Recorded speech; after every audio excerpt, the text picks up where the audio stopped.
ప్రముఖ నటి ఐశ్వర్య రాయ్ తన కెరీర్లో 2 కీలకమైన తప్పులు చేసి సౌత్లో 2 ఇండస్ట్రీ హిట్ చిత్రాలను కోల్పోయింది.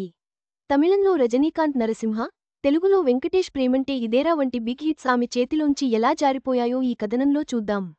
మాజీ విశ్వసుందరి ఐశ్వర్య రాయ్ హిందీలో తర్వాత తమిళంలోనే ఎక్కువ సినిమాలు చేసింది. ఆమె తమిళ చిత్రంతోనే హీరోయిన్గా మారింది. ఇరువుర్తో హీరోయిన్గా వెండితెరకు పరిచయం అయింది. ఆ తర్వాత తమిళంలో జీన్స్, కండుకొండయన్, రావణన్, రోబో, పొన్నియిన్ సెల్వన్ వంటి చిత్రాల్లో నటించింది. కానీ ఐశ్వర్య రాయ్ తన కెరీర్లో 2 అతిపెద్ద మిస్టేక్స్ చేసింది. 2 ఇండస్ట్రీ హిట్లని మిస్ చేసుకుంది. అందులో ఒకటి తమిళంలో కాగా, మరోటి తెలుగులో కావడం గమనార్హం. ఐశ్వర్య రాయ్కి ఇరువుర్ తర్వాత తమిళంలో మరో బంపర్ ఆఫర్ వచ్చింది. సూపర్ స్టార్ రజనీకాంత్తో కలిసి నటించే ఛాన్స్ ఆమెని వరించింది. కెఎస్ రవికుమార్ దర్శకత్వంలో రజనీకాంత్ నటించిన నరసింహ చిత్రంలో నీలాంబరి పాత్రకి మొదట ఐశ్వర్యనే అడిగారట. కానీ ఆమె చేయలేదట. నెగటివ్ షేడ్ పాత్ర కావడంతో పెద్దగా ఆసక్తి చూపించలేదట. అప్పుడప్పుడే హీరోయిన్గా ఆఫర్లు వస్తుండటంతో ఇలాంటి టైంలో ఇలాంటి పాత్ర చేస్తే కెరీర్కి ఇబ్బంది అవుతుందని భావించిందట ఐష్. అలా ఇండస్ట్రీ హిట్ని మిస్ చేసుకుంది. కెఎస్ రవికుమార్ దర్శకత్వంలో రజనీకాంత్ నటించిన నరసింహ సినిమాలో నీలాంబరి పాత్రలో రమ్యకృష్ణ చేసిన విషయానికి తెలిసిందే. హీరోయిన్గా సౌందర్య నటించింది. శివాజీ గణేశన్ ముఖ్య పాత్ర పోషించారు. ఈ మూవీ బాక్సాఫీసు వద్ద బ్లాక్ బస్టర్గా నిలిచింది.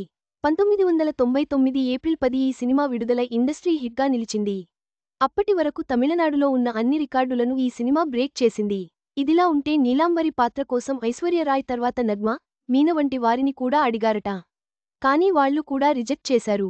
ఆ ఛాన్స్ రమ్యకృష్ణకి దక్కింది. ఆమె దుమ్ములేపింది.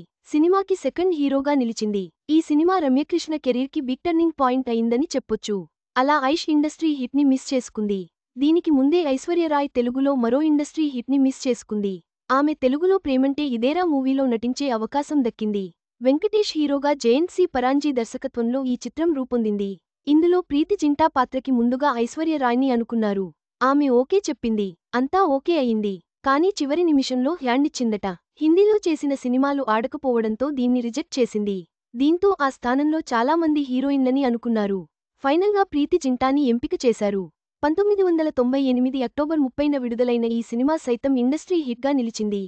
వెంకటేష్ కెరీర్లో మరో బ్లాక్ బస్టర్గా నిలిచింది. ఇలా ఐశ్వర్య రాయ్ సౌత్లో 2 అసలైన బ్లాక్ బస్టర్స్, ఇండస్ట్రీ హిట్స్ని మిస్ చేసుకుంది.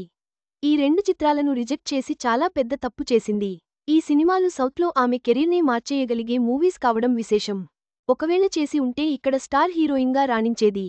కానీ ఆ అవకాశాన్ని వదులుకుంది. హిందీకే పరిమితమయింది.